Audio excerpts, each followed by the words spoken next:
volcanoes, mountains, geothermal vents, hot springs, waterfalls, and so much more. There is an outdoor adventure for everyone in Iceland. This video will follow our 8-day itinerary as we loop through the western half of Iceland and hopefully provide most of the information you would need to plan a similar trip.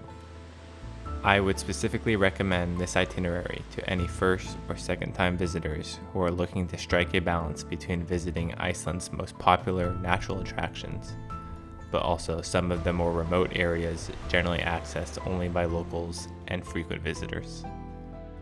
A little bit of general information before we dive into the itinerary.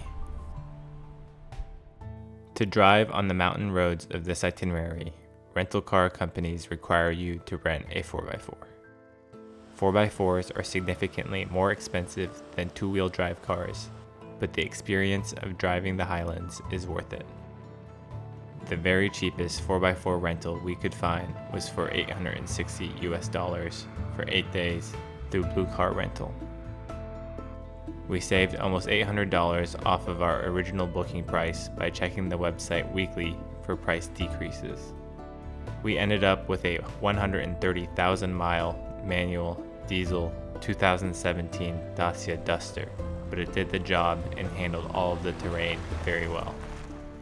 Following this itinerary, we covered almost 1,200 miles for a total diesel cost of $285. This itinerary should be done in July, August, or September. In a typical year, the mountain roads included in this itinerary do not open until mid-June. Still, the weather in Iceland, and particularly on the Highlands, is unpredictable, so check the following websites every morning before setting off to make sure the roads are safe. Lastly, a quick word on lodging. Every day of this itinerary is designed to end at a hotel or guest house. No camping. By staying in guest houses with private rooms but shared bathrooms and common spaces, we averaged $56 per person per night. Now, let's get into the itinerary. Start by picking up your 4x4 in Keflavik. Drive east on Route 1 and spend the night near Skogar. If you have time, you can squeeze in any Golden Circle or South Coast activities. After flying overnight, all that we had energy for was the Hrutafell hot spring near Flúðir. This is a charming and secluded pool tucked into the hills. The hot spring is on private land and costs 1,000 krona per person in cash. They limit the area to 20 people at a time, so get here early for the best experience. On the second day, hike the Fimmvörðuháls trail. This is by far the longest hike of the trip at 15.5 miles in length and 4,200 feet of elevation gain. It took us a total of 9 hours, including stops, to get from the trailhead in Skogar to the end at the Basar hut in Thorsmork. Start at Skogafoss, one of South Iceland's flagship attractions. Climb the staircase to the top of the waterfall, but don't stop there. As you progress up the river, the crowds will thin, but the waterfalls and canyons just keep on coming. You will follow the river for 5 miles and pass a total of 26 waterfalls. These were our slowest miles of the hike since we were stopping every 2 minutes for photos.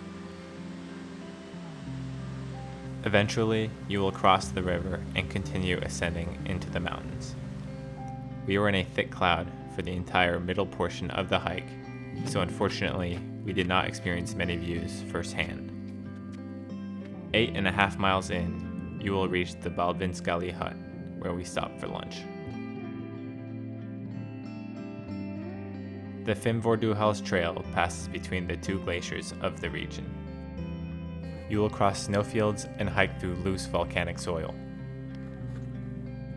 The volcano under Eyjafjallajökull erupted in 2010, creating Magni and Modi, Iceland's youngest craters. You can hike to the top of both of them, and hopefully you have better visibility than we did. Once past Modi, it's all downhill from there. The final leg of the hike takes you along the edge of a beautiful green canyon. The Fimmvörðuháls Hike ends at the Basar hut in Thorsmork. To get back to Skogar, the easiest solution is to reserve an off-road bus from Basar to Skogar. We bought our tickets from southadventure.is. As of July 2022, this bus route runs only once per day, leaving Basar at 8:30 p.m. and arriving in Skogar at 10 p.m. You do not want to miss this bus, so keep an eye on the time throughout the day. The next day is for all of the Golden Circle and South Coast attractions you have the time and energy for. The Golden Circle is an area that contains many of Iceland's most famous tourist stops. On this day, we chose to visit the following sites. This secluded swimming pool tucked into the mountains. Be warned, the water is warmed by a hot spring, but it is not as hot as you would like it to be. Blönduós in Skogar. Hrutafell, for beautiful views of the black sand beaches on either side.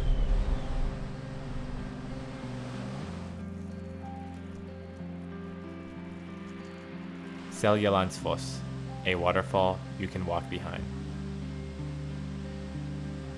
And another waterfall, but in a cave. And lastly, Kerrid Crater. I have listed other stops in this area you may want to consider in the description. Spend the night anywhere in the Golden Circle area, but preferably close to Flúðir. The next morning, drive about 2.5 hours to Landmannalaugar. The last 17 miles of the drive are on F-roads, Iceland's unpaved mountain roads, and the whole reason you rented the 4x4.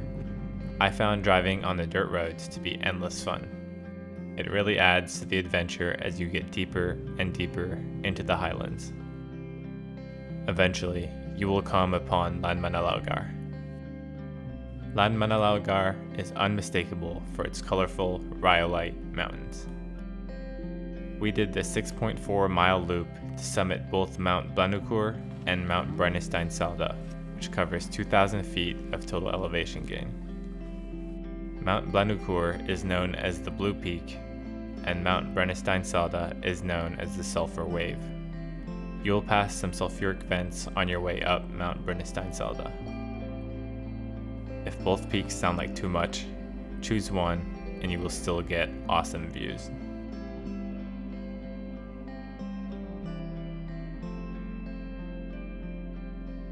On the way back, stop at this hidden canyon, tucked into the gray and barren highlands. The river is turquoise blue, and the canyon walls are lush and green, where waterfalls everywhere spew into the river. The canyon is a half-mile walk from the road. It is not signed and very easy to miss. On this day, drive the entire length of the Kjalvegur Route 35 through the heart of Iceland. On your way out of the Golden Circle, fill up on fuel and also stop at Gullfoss, another one of Iceland's largest and most famous waterfalls. Soon after Gullfoss, the pavement ends, beginning 100 miles of dirt road driving. Make your way to Kerlingarfjöll. Like Landmannalaugar, the Kerlingarfjöll mountain range is known for its colorful rhyolite mountains. Our plan was to start at the mountain resort and do the 7-mile round-trip hike to Hrutafell, a geothermal wonderland tucked in the mountains. Unfortunately, due to the wind and rain, we skipped the hike and instead drove to Hrutafell. Despite the terrible weather, exploring Hrutafell was a treat. Trails and staircases carved into the mountains weave in and out of steaming vents and bubbling pools. This is one of those times you will feel like you're on another planet. I wanted to spend a night in Kerlingarfjöll, but the resort was closed for renovation in 2022, so after we were done in Kerlingarfjöll, we continued driving northwards. The northern section of Route 35 feels even more remote than the southern half. The road is rougher and you can easily go over 20 minutes between seeing other cars. On a clear day, you will be able to see the glacier-covered mountains on either side of the road. Driving Iceland's mountain roads is an unforgettable experience in itself.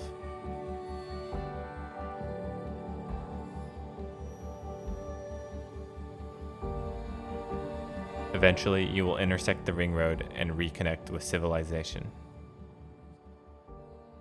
Spend the night anywhere near Blönduós. The next day, drive the 2 to 3 hours from the north coast to the Snæfellsnes Peninsula. There are not many recommended stops on this drive, but as always, driving through Iceland is a treat in itself.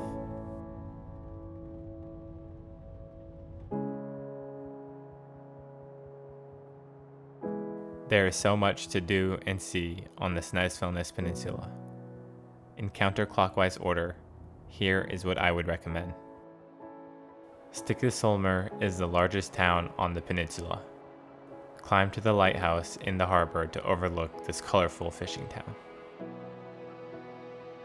Along the north coast is the famous Hrutafell, the church mountain. This is a crown jewel of the peninsula and a very popular stop. Just outside the town of Hellissandur is this church with a mountain backdrop. Apparently. In the westernmost tip of the peninsula, a dirt road will lead you to Skardsvik Beach. Further down the road is the Svartoloft Lighthouse. The first stop on the south coast is this large black sand beach. I am not even going to try on that name. I would highly recommend the 2-mile round trip to Drittvik Cove to get away from the crowds. Back in the day, hundreds of men would live here during the fishing season. The western tip of the peninsula is dominated by Snæfellsjökull, a beautiful glacier-capped volcano. Moving across the south coast, we visited the long Rangar rock towers and the unique basalt rock formations in Helnar. Lastly, we stopped at Arnastapi, both to visit the port and the beautiful cliffs. We also ate lunch at a restaurant in Arnastapi. Our last 2 stops were in Budir. Budakirkja, the Budir Black Church, sits alone in the flatland between the mountains and the ocean. And lastly, Bjarnafoss, one of the tallest waterfalls on the peninsula. Our day touring the Snæfellsnes Peninsula was our last full day in Iceland. The next day, we drove 3 hours to Keflavik and flew home. This is obviously not the end-all, be-all itinerary for Iceland. Road trippers may prefer to do the entire ring road, and this video does not even touch on spending time in Reykjavik itself. If you have a couple extra days, I would personally recommend either spending the time in Reykjavik or head further east along the south coast to visit the jagged mountains of Vestrahorn, the Hrutafell Glacier, and the beautiful glacial lagoons of Jökulsárlón and Fjalsárlón. If this itinerary sounds like something you would like to follow, I have stuffed the description with links and finer details that did not make the video. I hope this was helpful, and safe travels.